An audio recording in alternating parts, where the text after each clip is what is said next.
If you stopped 1,000 people on the street and asked them what sin is, you would probably hear 1,000 different answers. For some, it's the breaking of a divine law written on stone tablets thousands of years ago. For others, it's that heavy feeling of guilt we carry around for disappointing our parents. For a third group, it's simply a crime defined by law. And then there are those who say sin doesn't even exist, that it's nothing more than a social invention, a cage of rules imposed on us. But perhaps the answer is different from all of theirs. Perhaps sin isn't a moral category, a stain on the soul, or a legal term, but rather a glitch in the system, a bug in the algorithm that has been running humanity for hundreds of thousands of years. We decided to approach this question in a way nobody had ever tried. We set theology, philosophy, and ethics aside. We kept only the raw data, the pure information. For this task, which would be impossible for a human mind, we used the analytical power of a system we call axiom. The challenge we set for it was clear. It had to give us a definition of sin that was mathematically sound, stripped of the layers of emotion and culture we have piled up over the centuries. We wanted to find the source code of evil. To begin, we built a database without precedent. We fed the system digital versions of 10,000 religious, ethical, and legal texts. And that is not an exaggeration. The analysis included not only the Bible, the Quran, and the Torah, but also the Vedas, the Egyptian Book of the Dead, the Code of Hammurabi, the teachings of Confucius, the myths of the Maya, and even the oral traditions of tribes living in isolation in the Amazon basin. To all of that, we added the criminal codes of 193 countries and the records of international courts. Axiom's mission was to run a cross-analysis of all of it and find the common denominator, to find that grain of truth that unites the concept of the forbidden in the mind of a priest in the Vatican, a shaman in Siberia, and an atheist humanist in Stockholm. The system worked for 48 hours straight, building semantic maps and revealing hidden patterns. And when the final result came in, it forced us to rethink everything we thought we knew about the nature of good and evil. The first thing the analysis pointed to was the word itself. In our language, sin is loaded with guilt, fear, and the certainty of punishment. But the system went to the root, to the origin of these ideas. An analysis of the Greek texts of the New Testament revealed that the word we translate as sin is hamartia. In the language of that era, hamartia carried no religious connotation whatsoever. It was an expression from the world of archers. It means literally, to miss the mark. The system then compared this with the ancient Hebrew word ket, used in the Torah for the same concept. The match was 99%. Ket means to stray from the path, to stumble, to miss the mark. This was not a deliberate rebellion against the heavens. It was a miscalculation, a navigation error. But what is the target humanity has been trying to hit for so long? And why do we miss so often? The results of the data analysis revealed a surprising pattern. If you strip away the names of the gods, the specific rituals, and the peculiarities of each era, 95% of every prohibition in human history boils down to a single simple algorithm, preserving the viability of the group. The data highlighted a basic protocol of prohibitions that repeated everywhere. Murder, theft, lying, and adultery. These four elements are present in one form or another in every culture analyzed. A religious person would say this offends God, but a cold artificial intelligence sees a different logic. A simulation of how primitive communities develop was created. Picture a tribe of 100 people. If killing is permitted inside the group, then within just 3 generations, the number of members drops below the level needed to hunt and to defend themselves. The tribe disappears. If theft is permitted, the tribe's energy is spent not on obtaining resources from outside, but on protecting what has already been won from one another. Efficiency collapses. The tribe disappears. If lying is permitted, coordinating a hunt or defending against a predator becomes impossible. The tribe disappears. What we call sin is, in fact, behavior that increases disorder inside a closed system. These are actions that lead to the breakdown of social bonds and ultimately to the destruction of the species. We discovered that sin, in its essence, was less about abstract morality and more about the breaking of a survival algorithm. But the analysis went deeper still. The list of errors evolved alongside the complexity of society. When we lived in small groups, the prohibitions were few. But the moment we began building cities and empires, the list of failings started growing exponentially. This happens because the more complex a system is, the more fragile it becomes. Gluttony, for example, seemed harmless enough. What's wrong with eating a lot if you have food? But an analysis of historical data on famine in the Middle Ages showed a direct correlation. In a world of scarce resources, excessive consumption by one member of the group meant the death of another. One person's gluttony was another person's sentence of starvation. With that, a first working definition began to take shape. Sin is a pattern of destructive behavior that offers a short-term gain to the individual, but poses a long-term threat to the survival of an entire population. It is a selfish choice that mathematically leads to defeat in the game of life. But that simple definition left us facing a paradox that seemed to have no solution. If these behaviors are so dangerous to our survival, why hasn't evolution eliminated them? Why, after millions of years, have we not become perfectly cooperative creatures? Why does the gene for error keep getting passed from generation to generation, like a virus that never dies? We went back to Axiom with this new question. The answer it gave us reveals a deep conflict, a civil war being fought inside each and every one of us. Axiom called it aversion conflict. It is as if we were hybrid beings, made of two distinct and contradictory natures. One part of us is ancient, forged over hundreds of millions of years of evolution. It is our primitive brain, and its commands are direct and brutal. It tells us to eat everything we find, to reproduce with any partner available, to attack anything that looks like a threat, and to conserve energy at all costs. It is the perfect program for the survival of a reptile or a lone predator. But on top of that ancient foundation sits a much newer and more sophisticated layer, the neocortex, the part of the brain that created culture, language, and society. And this new layer demands exactly the opposite of us. Share the food. Be faithful to one partner. Control your aggression. Work for the common good. Sin is the spark that jumps from the friction between these two tectonic plates of our psyche. Lust is the clash between the ancient command to spread your genes as widely as possible and the social rule to keep the family stable so the children can be raised.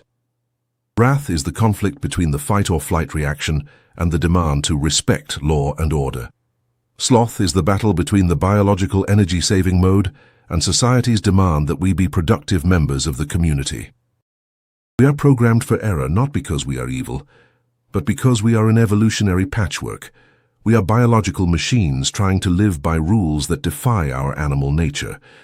This discovery led us to go one level deeper in the investigation. If sin is born of this internal friction, how does it work on the physical level? How does an abstract idea turn into disease, depression, and the destruction of the body? We dove into the data from neurobiology, endocrinology, and genetics. And what the analysis revealed is frightening. At the biochemical level, the idea of sin transformed. It stopped being a choice made by the soul and became an electrical impulse. It is a concentration of certain molecules in our neurons. In many cases, the decision to miss the mark has already been made by your internal chemistry hundreds of milliseconds before your consciousness even notices the choice. So we went looking for the anatomy of each error. Starting with the oldest ones like gluttony and lust. The key molecule here is dopamine. It is known as the pleasure hormone, but its real function is something else. Dopamine is the hormone of anticipation, of wanting. When you see the object of your desire, whether it's a forbidden food or a person, your dopamine levels can spike by as much as 500%. That surge is a command from the primitive brain. Do this, and you will survive. The problem is that in the modern world, this mechanism is broken. The system found a dangerous pattern in people with compulsive behaviors. To protect itself from that chemical bombardment, the brain starts reducing the number of dopamine receptors. The result? To feel the same satisfaction, the person needs a bigger and bigger stimulus. Sin becomes a chemical necessity. and anger. What happens inside someone who loses control in a fit of rage? The analysis of the hormonal state is clear. It's an instant injection of a cocktail of adrenaline, noradrenaline, and testosterone. But the centerpiece is the amygdala, our internal threat alarm.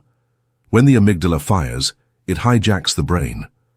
Activity in the prefrontal cortex, the part responsible for logic, awareness, and planning, is drastically reduced.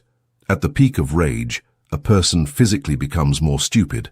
Their intelligence quotient plummets. They turn into a reactive animal. And envy, a silent feeling that corrodes you from within. Magnetic resonance scans show that when a person feels envy, the same area of the brain that registers physical pain is activated. Envy hurts, literally. The brain interprets someone else's success as physical damage to itself. This brought us to the most dangerous question of all. If sin has a biological basis, can we cure it? Could we create a pill against wickedness? The system ran a simulation we called the sterilization protocol. A world where aggression had been genetically removed, desire had been chemically stabilized, and sadness had been eliminated. Paradise on Earth?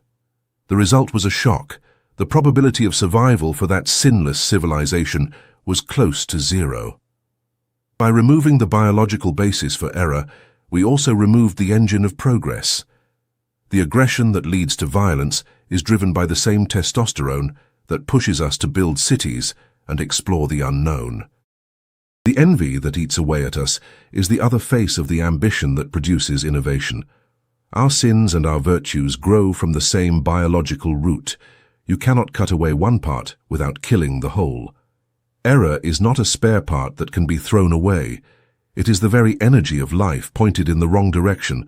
But a human being is not an island, and the biology of a single individual doesn't explain everything. We are like neurons in a gigantic neural network we call civilization. And the question we needed to answer was this: what happens when the malfunction isn't in a single neuron, but in millions of them? What happens when error becomes the policy of a state, when individual vice is scaled up to the size of an empire? Many see history as a chaos of accidents and the decisions of kings. Others see the hand of God punishing the wicked.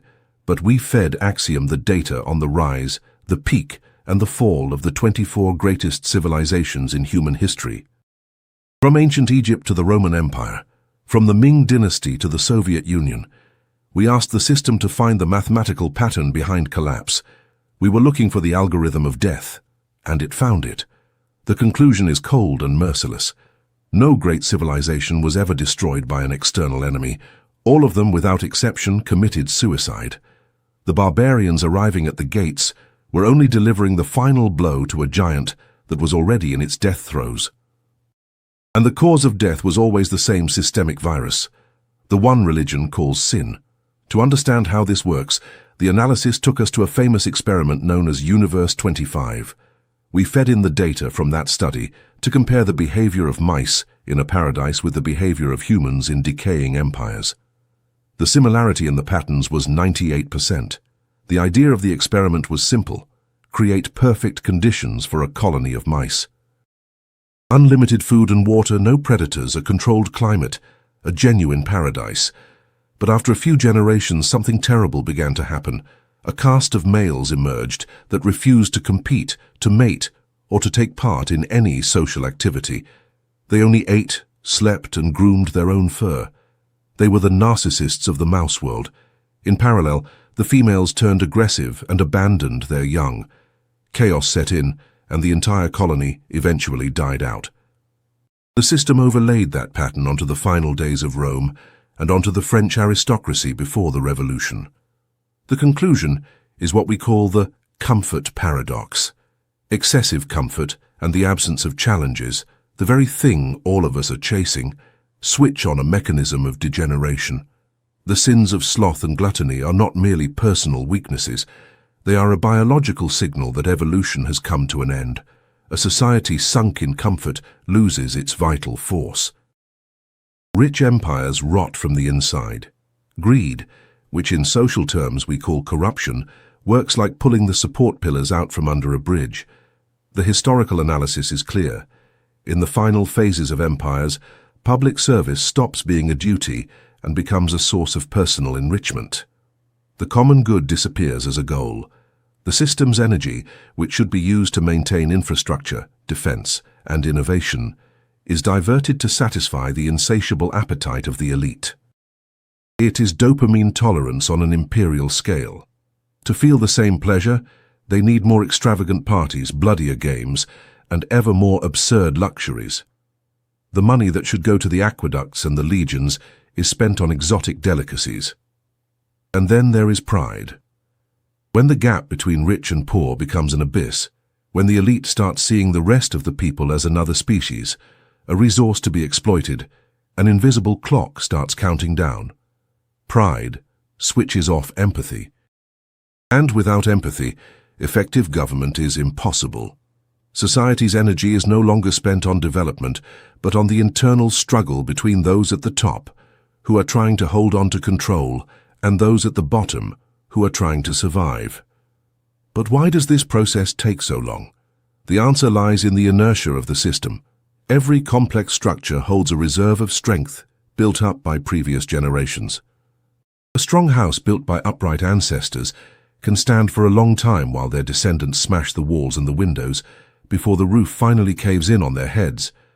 The gap between the cause, the error, and the consequence, the collapse, creates a dangerous illusion of safety. The analysis calculated the average time of this historical boomerang between 40 and 70 years, 2 or 3 generations. The errors of the fathers really are paid for by the children, not through a curse but through economic and social inheritance.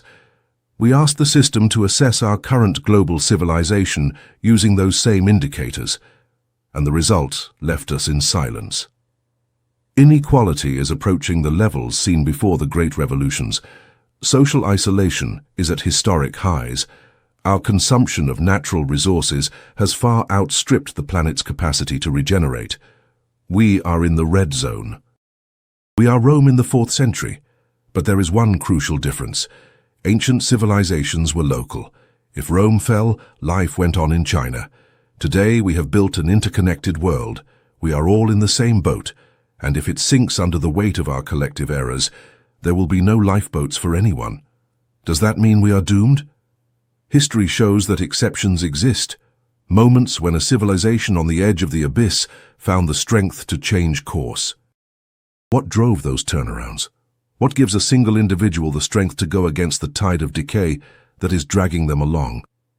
Inside all this mathematics of chaos, in the middle of the biology that sabotages us and the history that condemns us, there is one element that doesn't fit, a force that seems to contradict the logic of selfishness and entropy. We call it conscience. From the standpoint of individual survival, conscience is an absurdity. Picture 2 of our ancestors.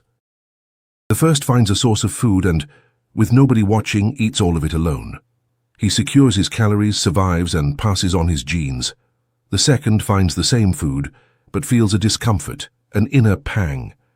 He thinks of his hungry tribe, shares what he found, and ends up going hungry himself. By the cold logic of natural selection, the second individual is a loser. The first is an efficient survival machine.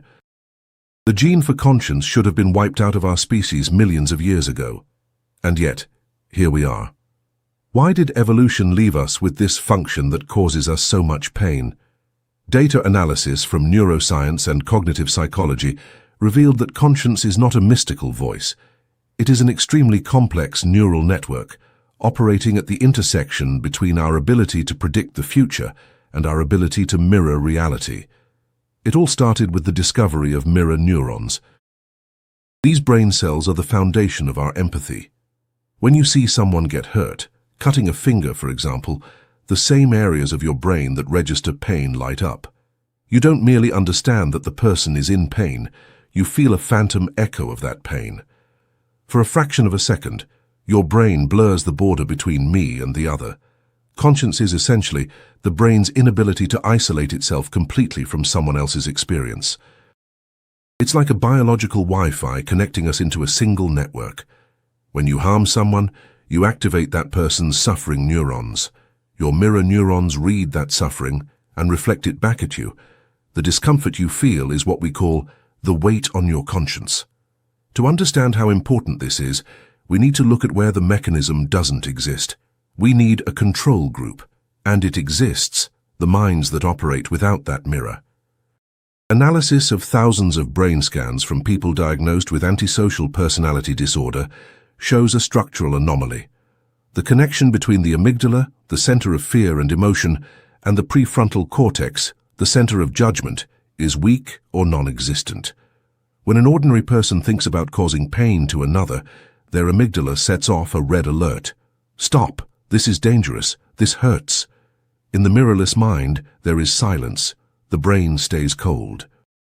To them, other people are not living beings. They are objects, resources, tools. They are the perfect predators within our species. So why haven't they taken over the world? The evolutionary simulation is clear. A population made up only of individuals like that destroys itself within a few generations. They are incapable of the complex cooperation that requires trust. Conscience, then, is the tax we pay for the ability to live in advanced societies. This function can be hacked, however. Our conscience only operates inside the circle we define as us. An analysis of the worst moments in human history reveals a chilling pattern of reprogramming. The mechanism that leads ordinary people to commit terrible acts is always the same: dehumanization. Propaganda doesn't say killing is good. It says those creatures are not like us. They are a threat, a virus, a danger. The moment the brain stops registering the victim as one of its own kind, the mirror neurons switch off. Conscience falls silent, but there is the opposite problem. What happens when conscience works too well? When the alarm goes off for everything? Modern human beings suffer from a toxic guilt over things they don't control. Guilt for having survived an accident when others weren't so lucky. Guilt for resting while others work. This is not useful. It is noise that corrects no error and only burns up the brain's energy. A person trapped in that state becomes passive and ineffective. Here we arrive at a critical point. Without conscience, we are animals. With it, we are often neurotic and unhappy. It becomes a burden, reminding us of every error, of every target we missed in the past. That pain piles up. It overloads our working memory. If we don't clear the system, it freezes. We need a mechanism to release that pressure. We need a way to tell our own conscience, I understood the error. Stop sounding the alarm. We need a technology for resetting the count to zero. Humanity intuitively found a solution to this problem thousands of years ago. A pressure relief technology. Religions call it confession. Psychologists call it catharsis. Lawyers call it an admission of guilt.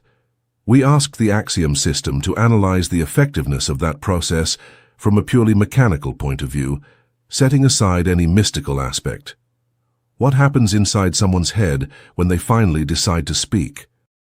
Why does the stone we carry in our chest only vanish when the secret stops being a secret? The analysis began with the phenomenon of secrecy. What is a secret as far as our brain is concerned? Imagine you have made an error. You betrayed someone's trust, took something that wasn't yours, lied.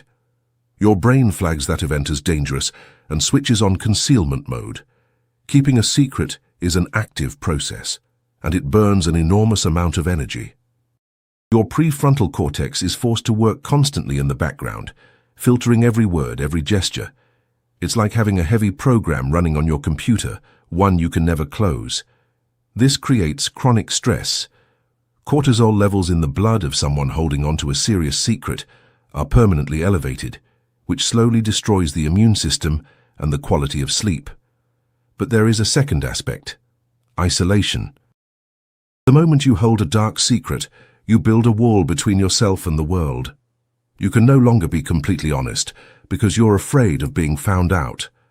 You start to feel like an imposter, thinking that if people knew who you really are, they would abandon you. That produces a deep loneliness even when you're surrounded by people. And then that person walks into a confessional, into a therapist's office, or simply sits down in the kitchen with a trusted friend. And the words come out, I got it wrong, I'm the one who did it.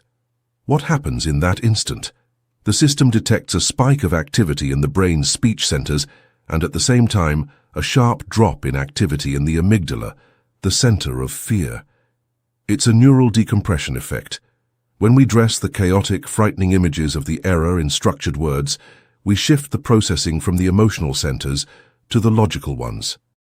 As long as the error lives silently inside us, it is a formless monster that looks enormous. Once it is named, it becomes a fact. And the brain knows how to deal with facts. With formless terror, it doesn't. Putting it into words converts the file from the emotion format into the information format, and the presence of a witness is crucial. The comparative analysis showed something fascinating. Confessing to yourself in front of the mirror reduces stress by around 15%. Confessing to another person can reduce it by as much as 70%. This happens because our greatest primitive fear is being cast out of the tribe. Error is a mark of defect. When we confess, and the other person doesn't run away horrified, doesn't attack us but keeps listening, something miraculous happens. Our ancient brain receives the signal. I showed my dark side and I wasn't cast out. I'm still part of the group. That is the moment when hormones like oxytocin are released, producing the feeling of relief. It is the biochemical reward for restoring a social bond. But confessing alone doesn't solve the root cause of the problem. If a thief repents, but doesn't understand why he feels the need to steal, he will do it again. Confession relieves the pressure, but it doesn't fix the error in the code. Confession is the acknowledgement of a debt, but every debt has to be paid. Humanity has always sensed that error demands real compensation. Blood, gold, sacrifice. Why is it that in every culture, on every continent, the idea of sacrifice existed? Did the gods really need the smoke of burnt flesh? Or was it we who needed it? We entered the darkest territory of our investigation. An analysis of sacrificial rituals from the Aztecs to the ancient Hebrews reveals a brutal logic. From the standpoint of systems theory, sacrifice is an attempt to restore energetic balance. Error is perceived by the subconscious as an improper seizure of resources. You took something that didn't belong to you. The balance was broken. For the system not to collapse, that energy has to be given back. That is why the sacrifice always had to be something of value. You couldn't offer up garbage. The loss had to be felt. The pain of the loss balances out the pleasure of the error. It is an accounting of guilt. And today, has that mechanism disappeared? No. It has merely gone underground and for that reason become more dangerous. The analysis reveals a chilling pattern of self-sabotage. When a person feels guilty but has no ritual for paying that debt, their brain finds a way to punish them. People with chronic repressed guilt are statistically more likely to have accidents, lose money, or wreck their relationships. It is the internal bookkeeping forcing the payment. We are trapped in a cycle that seems to have no end. We miss the mark. We confess to relieve the pressure, and we punish ourselves to pay the debt. But the account never balances. Data analysis shows that if humanity acted strictly by the law of an eye for an eye, the chain of revenge and retaliation would destroy our species within a few generations. To keep the system from collapsing, an emergency protocol was installed, the most illogical, strangest, and most powerful algorithm in the universe: forgiveness. For an artificial intelligence, the concept of forgiveness is a paradox.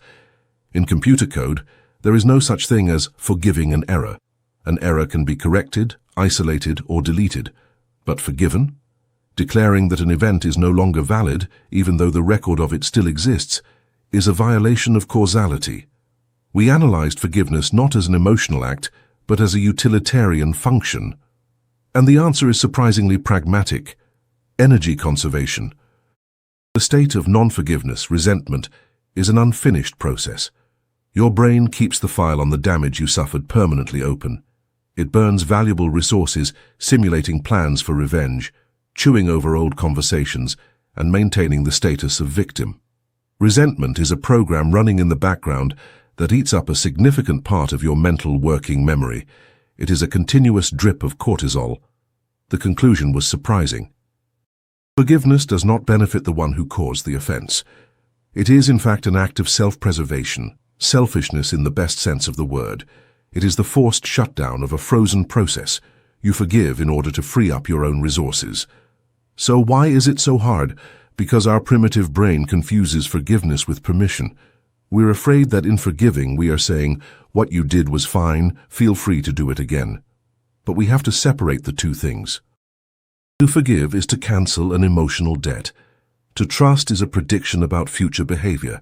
You can forgive someone who deceived you, zeroing out the emotional account, and still never trust them with your business again. But the most complex level, the one where the system logged the greatest number of failures, is not forgiving others. It is forgiving yourself. Millions of people live in a hell of self-accusation. Why did I say that? How could I have made that mistake? An analysis of the structure of guilt reveals what we call a temporal conflict. Your self of today, version 2.0, judges your self of the past, version 1.0, based on information you didn't have at the time. It is a logical error. You could not have acted any differently in that moment with that level of development and that information. To forgive yourself, you have to recognize that the person who made the error years ago is no longer exactly you. Your cells have changed. Your neural connections have reorganized. You have to treat your past self with the compassion you would have for a younger brother who did something foolish. And what if none of that works? What if the memory of the error, yours or someone else's, is carved so deep that it cannot be reframed? Sometimes you just want to press a button and delete it all. That led us to the outer limit of ethics and technology, the reset protocol. The question we asked was provocative. Where physically does the error reside? It is a specific neural chain in your brain, a connection between synapses that stores the memory of the event and fires off the guilt. Getting rid of the error is therefore a technical task of memory editing, and the technology for it already exists, at least in the laboratory. The first level is the chemical amputation of emotion. If at the moment you recall a traumatic event, certain substances are administered, the emotional charge of the memory is not written back. You would remember the fact, I did that, but with the same indifference with which you remember what you had for breakfast.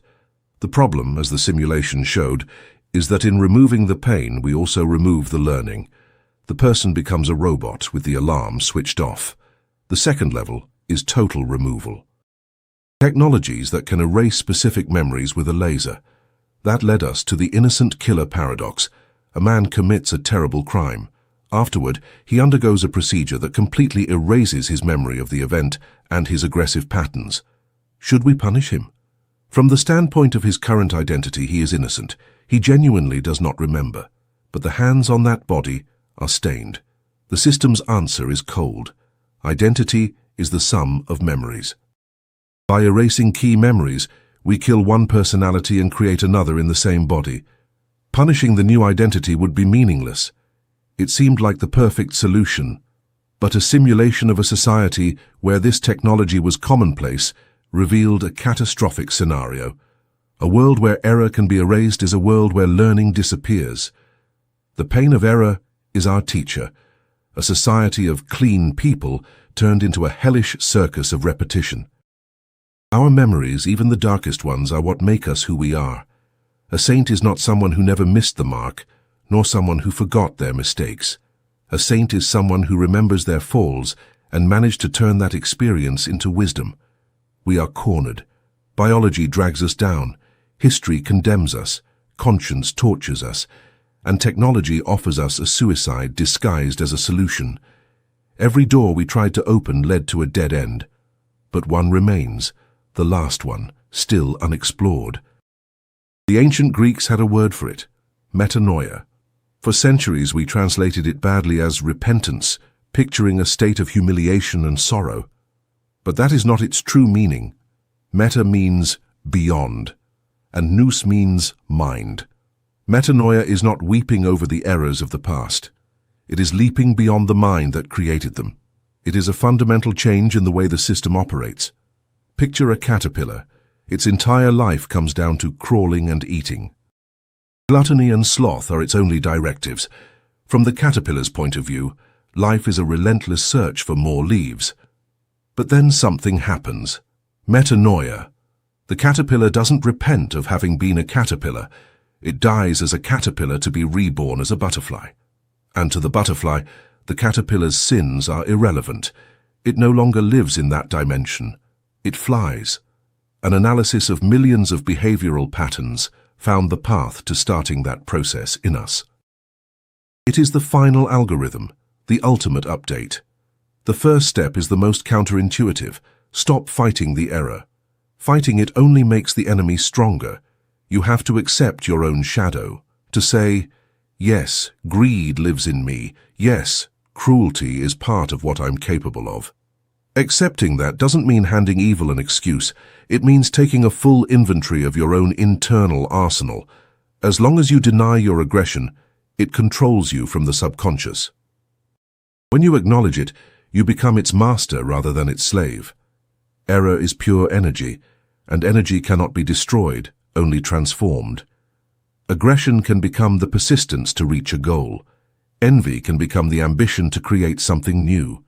Lust can become a passion for art. A saint is not some castrated creature. A saint is someone with enormous passions who learn to channel them toward the light. The second step is a change of identity. Most of our errors are born of fear and the desire to protect our small self. Metanoia demands that we stop being the center of our own universe. You have to see yourself not as an isolated unit, but as a node in a vast network. When you realize that harming another node means harming the entire network, and consequently yourself, error stops being a temptation and becomes simply stupid. You stop stealing not because you fear punishment, but because it would be as illogical as cutting the cable on your own keyboard. And the third step is action.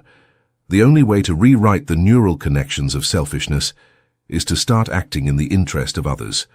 The analysis of volunteering and service is clear. When a person begins helping those who are worse off, the brain switches modes. Personal problems lose their gigantic scale. Action changes the mind, not the other way around. First you do, then you feel. And all of it comes together in one final guide, a new set of rules for navigating the real and imperfect world. The system called it the absolute algorithm. The first truth that emerged is that perfection is like a line on the horizon. We can walk toward it our whole lives and never reach it. The goal is not to arrive, but to keep walking. What matters is not how clean you are, but which direction you're moving in. The second shows us that error is our fuel. We are ashamed of our failings, but they are the main engine of our growth. A person who has never fallen doesn't know what the floor feels like, and therefore cannot feel compassion. Your past errors, your darkness, are the fertilizer in which wisdom blooms. The third truth is that we don't control the impulse, but we do control the response. You can't stop your brain from producing the hormones of rage or desire. The error doesn't begin when the impulse appears, but when you say yes to it. True freedom lives in the space between the stimulus and your reaction. The fourth reminds us that we are all connected. It is impossible to save yourself alone. Your health depends on the health of your environment. If you want to be rid of your errors, you need to help others be rid of theirs, not with judgment, but with support. Love is the only antivirus that works on this network. And the fifth, and perhaps the most important, is humility before the mystery. Logic has a limit. There are things that cannot be digitized. Call it grace, call it a miracle, call it chance. But sometimes when all our strength runs out, something inexplicable happens. You have to leave room for that. Our investigation began with the hope of finding a way to be perfect, and it ends with the understanding that perfection would be death. Life is this messy, complex, marvelous process of missing the mark and learning. Don't be afraid of getting it wrong. Be afraid of getting stuck in the error. And in the end, Axiom's work revealed a map not to some distant territory but into ourselves. But the journey, that one has to be walked on your own 2 feet. You are not a glitch in the code. You are a learning neural network with infinite potential. And as long as your heart is beating, nothing is lost. Every morning is a new attempt. Every breath is a chance to begin again, learn, repair, love. And perhaps in that infinite and imperfect dance lies the true purpose of everything. If you liked this investigation, subscribing to the channel helps us expand the Axiom Investigation project. We would love to read your thoughts on the video's subject in the comments and your suggestion for the next topic to be covered. Tell us which city you are watching from. Thank you for staying with us until the end.